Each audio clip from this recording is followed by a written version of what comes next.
নমস্কার প্রিয় বিয়ার, আপনারা দেখছেন খবর তরঙ্গ। ইভিএম হ্যাক হয়, এ নিয়ে কিন্তু জোর হাওয়া আবার বইল। মুম্বাইয়ে এ নিয়ে অভিযোগ জমা পড়েছিল শিন্ডে সেনা গোষ্ঠীর সাংসদ রবীন্দ্র ওয়াকারের আত্মীয় মঙ্গেশ পান্ডেলকরের বিরুদ্ধে। তিনি নাকি গণনা কেন্দ্রে মোবাইলে ওটিপির মাধ্যমে ইভিএম আনলক করছিলেন, যেটা নিয়ে ইলেকশন কমিশন ফের বলল যে ইভিএম একটি স্বতন্ত্র সিস্টেম, এটা দিয়ে কোনো ডিভাইসের সঙ্গে যুক্ত নয় আর আনলক করা সম্ভব নয়। এর কিছুদিন আগে এলন মাস্কও বলেছিলেন যে মানুষ এবং এআই দ্বারা ইভিএম হ্যাক হওয়া অসম্ভব নয়, তাই অবিলম্বে ইভিএম বাতিল করা উচিত। এ নিয়ে পালে হাওয়া দিয়ে ভারতে রাহুল গান্ধী এবং অখিলেশ যাদব একে সমর্থন করেছিলেন এবং ইভিএমকে বাতিল করা বলেছিলেন। ভিডিওটি ভালো লাগলে সাবস্ক্রাইব করবেন। এখন কতটুকু সেটা যুক্তিযুক্ত দু একটা ইঙ্গিত দিলে আশা করি আপনারা অন্ততপক্ষে বুঝতে পারবেন। দেখুন, ডিভাইস সাধারণত মোবাইলে যে সিম কার্ড ব্যবহার হয় সেটা চালু হওয়ার পর থেকেই এই অত্যাধুনিক হ্যাকটা এসেছে আধুনিক প্রযুক্তিতে। আর যেহেতু এলন মাস্ক বলেছেন তিনি একজন প্রযুক্তি ক্ষেত্রে একজন বড় নামী মানুষ, তাই তার কথাও এড়ানো যায় না। কিন্তু আসলে যদি আমরা সত্যিকার অর্থেই দেখতে পাই যে মোবাইলের যুগ শুরু হওয়ার পর থেকেই এই হ্যাকের শব্দটা বেশি করে আসছে, তাই এ নিয়ে ভারতে ইভিএম নিয়ে বিতর্ক শুরু হয়েছে। আমরা জানি যে কম্পিউটার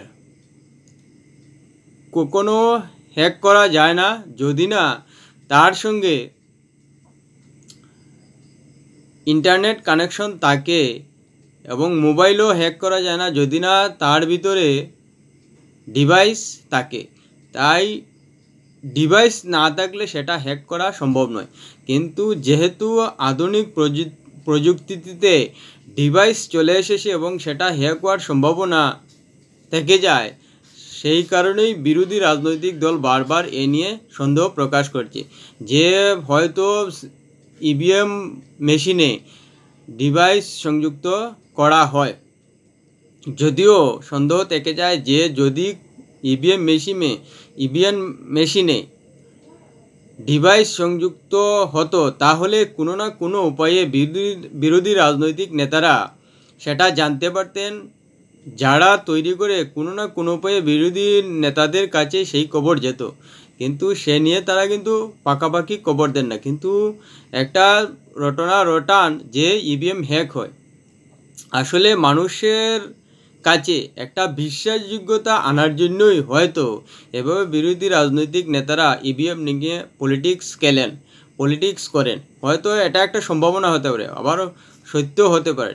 সে নিয়ে যদি আরেকটু বিশ্লেষণে বা তলিয়ে দেখা যায় তাহলে অবশ্যই পুরো না হলে কিছুটা বোঝা যাবে। ধরুন, বিধানসভা নির্বাচন, লোকসভা নির্বাচনে ইভিএম মেশিন ব্যবহার হয়, কিন্তু পঞ্চায়েত এবং পৌর নিগম পুরসভার নির্বাচনে কিন্তু ইভিএম ব্যবহার হয় না। সেসবে ব্যালট পেপারে নির্বাচন হয়। তখন যদি আমরা দেখতে পাই যে নির্বাচনী হাওয়া কোন দিকে রয়েছে, সেটার উপর কিন্তু অনেকটা মানুষের যে ভোটের ঝুঁক রয়েছে কোন দিকে সেটা পরিষ্কার বোঝা যায়। যেমন 1-1.5 বছর আগে দিল্লিতে মিউনিসিপ্যালিটি ইলেকশন হয়েছিল, সেখানে বিজেপি এবং আপের করার টক্কর হয়েছিল, কিন্তু আপ জিতে গেছে। অন্যদিকে পাঞ্জাবে, চণ্ডীগড়েও দেখেছি যে আপ এবং বিজেপির মধ্যে করার টক্কর হয়েছিল, কিন্তু আপ জিতেছে।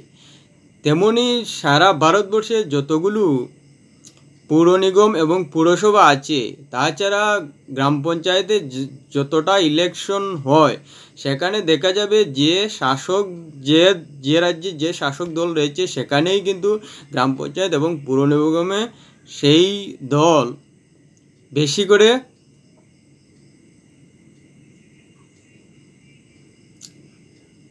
আসন জিতে যায়। সেটাতে বোঝা যায় যে হাওয়াটা কোন দিকে থাকে। যেমন ধরুন পশ্চিমবঙ্গের কথা, পশ্চিমবঙ্গে পঞ্চায়েত স্তরে তৃণমূল এবং পুর নিগমগুলোতেও কিন্তু তৃণমূল একচাটিয়া দাপট দেখাচ্ছে, যার কারণে বিধানসভা এবং লোকসভা নির্বাচনেও তৃণমূলের দাপট রয়েছে।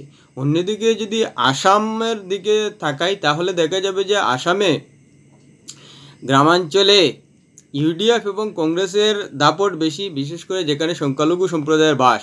আবার শহরাঞ্চলে পুর নিগম এবং পুরসভাতে বিজেপির দাপট বেশি।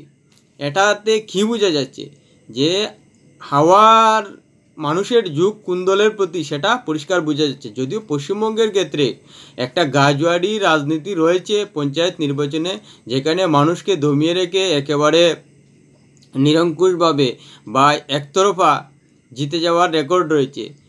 সেখানে মানুষকে ভয় দেখিয়ে নির্বাচনে দাঁড়াতে দেওয়া হয় না। যদি সত্যিকার অর্থেই সবাই নির্ভয়ে নির্বাচনটা লড়েন, তাহলে কিন্তু পশ্চিমবঙ্গের চিত্র পাল্টাতেই পারে। মানুষের যে একটা ঝুঁক রয়েছে, সেটা কিন্তু ইভিএমের দরকার নেই, এমনিতেই বোঝা যাচ্ছে। পঞ্চায়েত স্তরের নির্বাচন এবং পুরসভার নির্বাচনে পরিষ্কার বোঝা যাচ্ছে যে মানুষের ঝুঁকটা কোন দিকে থাকে, কোন দলের প্রতি থাকে। সেই বেসিকটা ধরলে কিন্তু পরিষ্কার বুঝতে পারবেন অখিলেশ যাদব এবং রাহুল গান্ধীর মতো নেতারা, কিন্তু তারা বাস্তব ভিত্তি বুঝতে চান না। আর এটা তো আমরা জানি যে ভোটার কিন্তু রাতারাতি এক দল থেকে অন্য দলে ট্রান্সফার হন না। ট্রান্সফার হতে গেলে তারা একটা নির্দিষ্ট ব্যক্তি, নির্দিষ্ট দলের কাজকর্ম দেখেই ট্রান্সফার হন। ও কেননা দেখুন, এর আগে বিজেপি আসার আগে কিন্তু কংগ্রেসের প্রতি একটা ঝুঁক ছিল প্রতিটা মানুষের। তারপর ধীরে ধীরে বিজেপি এসে রাতারাতি কিন্তু তাদের ভোটারের যে সমর্থন, সেটা কিন্তু আনতে পারেনি। তাদের 40 বছর লেগেছে আজকের পরিস্থিতিতে আসতে, এবং এক একটি রাজ্য ধরে মানুষের মন পরিবর্তন করেছে, ভোটারের মন পরিবর্তন করেছে, এবং কিছু কিছু রাজ্যে ক্ষমতায় এসে কাজের মাধ্যমে মানুষকে উদাহরণ হিসেবে দেখিয়েছে, যার কারণে বিজেপির প্রতি একটা সমর্থন রয়েছে। অন্যদিকে যদি কংগ্রেসের দিকে তাকাই, তাহলে দেখা যাবে যে সদ্য কর্ণাটক বিধানসভা নির্বাচনে কংগ্রেস একটা প্রতিশ্রুতি দিয়েছিল এবং বিজেপির একটা প্রতিষ্ঠান বিরোধিতা হওয়া ছিল, যার কারণে কংগ্রেসকে মানুষ বিশ্বাস করেছেন। বিজেপির কিন্তু তবুও একটা ভোট রয়ে গেছিল, তবুও কিছু কিছু মানুষের মন যেহেতু পরিবর্তন হয়েছে, তাই কংগ্রেস কর্ণাটকে জিততে পেরেছে।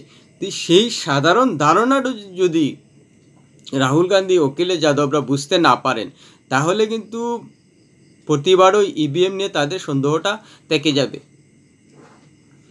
আর এটাও জোর গলায় বলা যায় না, যেহেতু ডিভাইসের জমানা শুরু হওয়ার পর থেকে বিভিন্ন মেশিন হ্যাক হয়ে যায়, বিশেষ করে মোবাইল, ল্যাপটপ, কম্পিউটার সব হ্যাক হওয়ার কোনো ব্যাপারই না।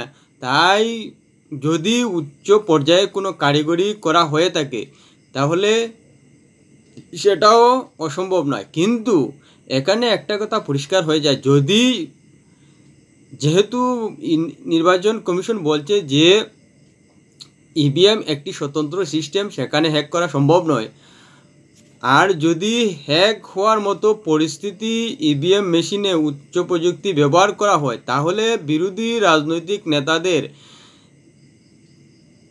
যতটুকু চেনা জানা রয়েছে, তাতে কিন্তু সে খবরটা তাদের কাছে যাওয়ার কথা, আসার কথা, কিন্তু তারা সে নিয়ে যেহেতু কথা বলেন না, তাহলে সেটাও কিন্তু তাদের কথাও কিন্তু পুরোপুরি সত্য মেনে নেওয়া যাচ্ছে না। হয়তো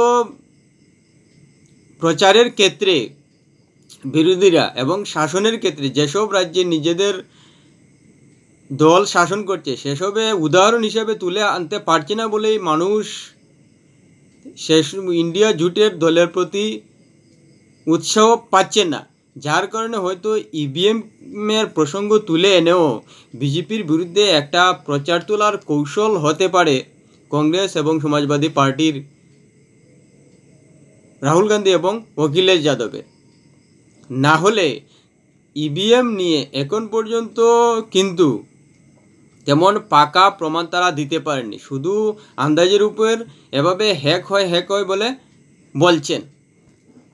আর নির্বাচনী ফলাফলেও কিন্তু ইভিএমের যে ফলাফল বদল করছে সেটা এখনও পরিষ্কার নেই বলা যায়, বরং যা রেজাল্ট আসছে মানুষ যা ভাবছেন সেটাই কিন্তু হচ্ছে রেজাল্ট।